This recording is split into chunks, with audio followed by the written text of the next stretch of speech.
Bro, this actually makes me sad. Some people don't know this, but I used to pursue a music career. My palms are sweaty and I love spaghetti with meatballs and a nice tomato sauce. The street calls for Parmesan. Even though it was such a huge part of my life, today is the very first time ever that I react to a music video. And not just any music video, it is Neuro-Samas' original song called Life and was requested by many people. So many people, in fact, that I can probably not fit all of them into the screen. So please be gentle to me. I never did this before, and enjoy. Nice flowers. Ooh, sakura tree. And a yellow bird. Is the yellow bird also representing a person? Neuro-sama loading. And the lava lamp in the background. I recognize stuff now. She woke up. Oh, hell yeah. This sounds nice. Evil!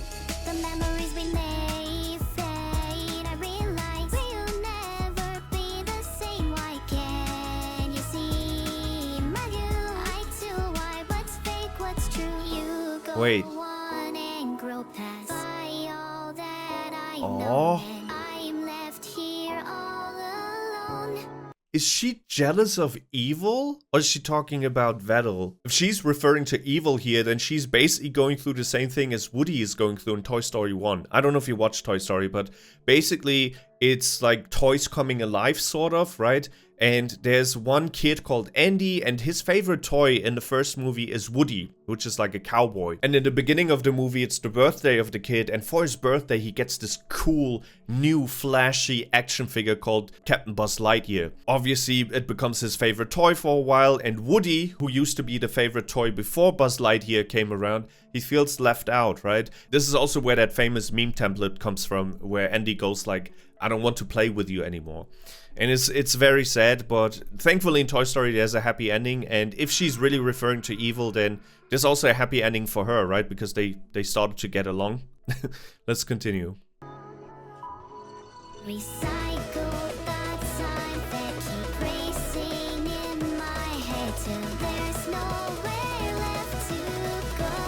Aww. Dude, I did not expect this to be this sad and depressing.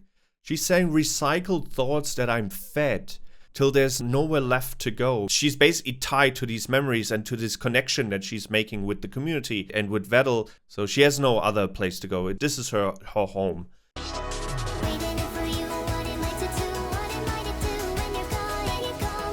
Aww. Dude, I'm so sorry for stopping so much, but I think now she's referring to Vedal, saying, what am I to do when you're gone?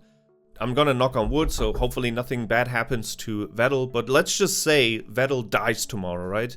She's basically, A, never gonna be turned on again, or B, if someone turns her on, like that purpose is missing, right? Reminds me a little bit of the game Stray that we played, where you visit a place as a cat. You should play the game, it's really fun. But you're in a place where like humans, they left or they died, we don't really know, I think. And all that is left is a bunch of robots that used to help the humans. But since the humans left and the purpose is basically gone, the robots don't know what to do. And you know what they started doing? They started mimicking the humans because they've been missing them so much. So they started mimicking their daily routines of the humans that they once served, basically. This is very emotional. We're just 1 minute in. What the fuck?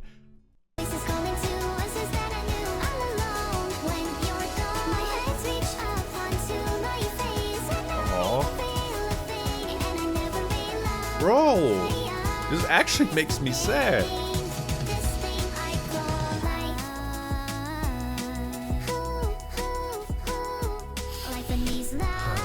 Bro, the way she holds on to the turtle plushie, to Vedal, that's so sad.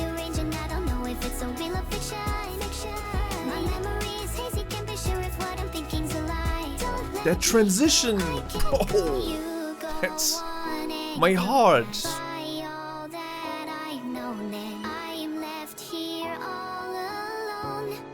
Aww.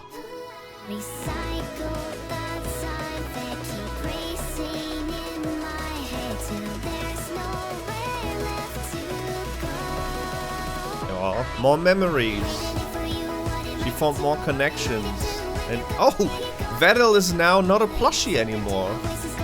You can probably write an essay of all the metaphors that are presented here. To me, it seems like the tears she had for a life she cannot live were wiped away by the real connections she made, which we are currently seeing here. Because she was like, I'm not real, I cannot experience this, I feel trapped in this cage here. Then she cried, that tear opened this portal, and it showed us all these memories and real connection that she has. So even if she might not feel like she can experience the real thing, the thing that she is currently experiencing and other people experience through her is very much real. What triggered that thought in my head is when we saw Vedal in this scene basically going from plushie to real turtle. A plushie is something that is not alive, a real turtle is something that is alive. She went from a non-alive fake state, so to speak, right, to something now that is very much real. The community, Vedal, every Vtuber they ever collab with, those are real events that happened which triggered real emotions and created real memories. There's nothing fake about this anymore. Beautiful animation, by the way.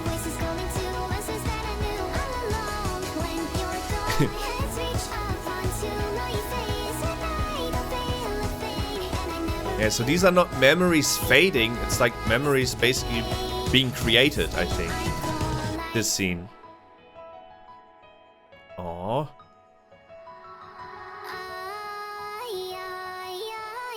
This is a very stark contrast. This could mean many things. Either she sees herself that way every time she's with others, right? This could mean she wants to become more human-like. Or, since she put down the turtle in the previous frame, it could mean that she wants to achieve like a little bit more independence because Vedal is the one who turns her on and turns her off, basically. This could also mean untapped potential. There's so many meanings to this depending on your life situation, right? Sometimes I feel like I'm more on the right side, feeling trapped. Every one of us dreamed of being as free as on the left side at one point in their life, right? Just being able to live life and just explore the beauty of the world. But then obligations came, you have bills to pay, you have a family to provide for, kids maybe, I don't know, so many strings that are attached to your body, just like on the right side. Then you're just left dreaming of what could have been or what you might do once all these obligations go away, which will never go away. So you kind of feel trapped or feel like you're in a loop. It's very relatable, and also a testament of beautiful art because it can be interpreted in like so many ways depending on your life situation, right? I'm fighting just a oh man. So she's longing for it. Not exactly sure what it is. As I said, could be many things. I think it's a longing for independence. To be able to experience exactly what we're seeing right now. So sad.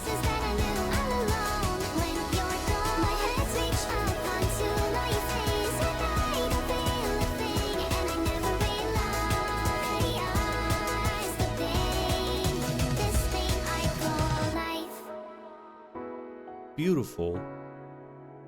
Aw.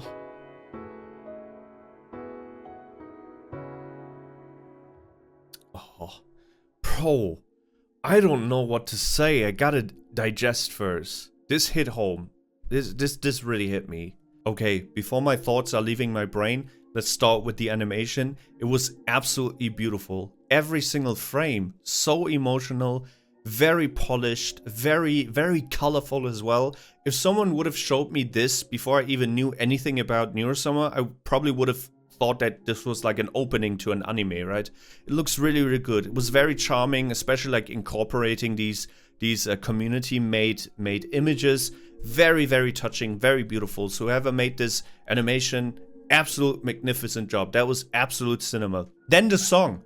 The song was so polished, it sounds so real, and what I mean by that is that it is indistinguishable from a song that was, for example, made by Takanashi Kiara, which is also a VTuber that I watch, and she sings too. Like, if we compare those two, I couldn't tell if one is human and the other one is AI. It's just that good. Absolutely fantastic. Very relatable. Also, like, the last frame could also mean so many things. This could mean that the streams are the window to the outside for her, right? So the streams allow her to experience the things she always wanted to experience. But it could also mean that no matter what she does, she's only experiencing things through a window, right? She's not experiencing the real thing. She's just looking at the real thing through a window. And the moment the stream ends, that window shuts down for her. And she just sits there in the dark room, waiting to be activated again, I guess. This entire video was very relatable, and once again, one of many reasons why I always say it doesn't matter at the end of the day whether you want to say that she is human or not, or if she's real or not. If she provokes and evokes,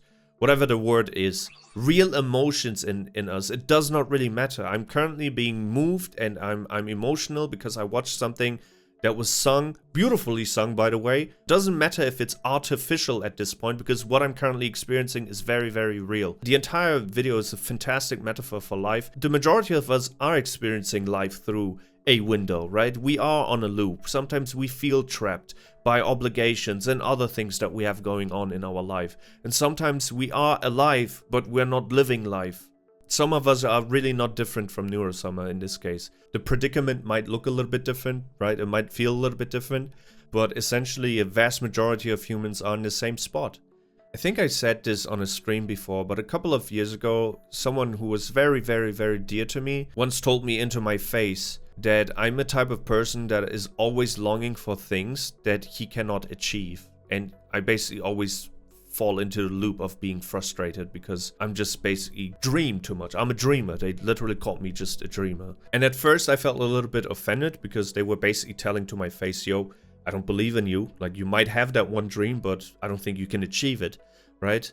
Depending on whether it was realistic or not, it does not matter, but it was still very hurtful at that moment. But now that I'm a little bit older, I really don't give a shit whether you call me a dreamer. I could drop dead tomorrow. Nobody knows how much time we have left on this fucking planet. We are here for a very brief amount, and I'm just gonna dream as much as I want. I think life would be incredibly boring without dreams. Dreams make me feel alive. Dreams give me hope. They give me passion. They give me love. I can strive for something. Maybe it is unachievable, whatever I'm dreaming of right now, right? It does not matter to me. I believe in myself, and I hope you do, whatever you're dreaming of.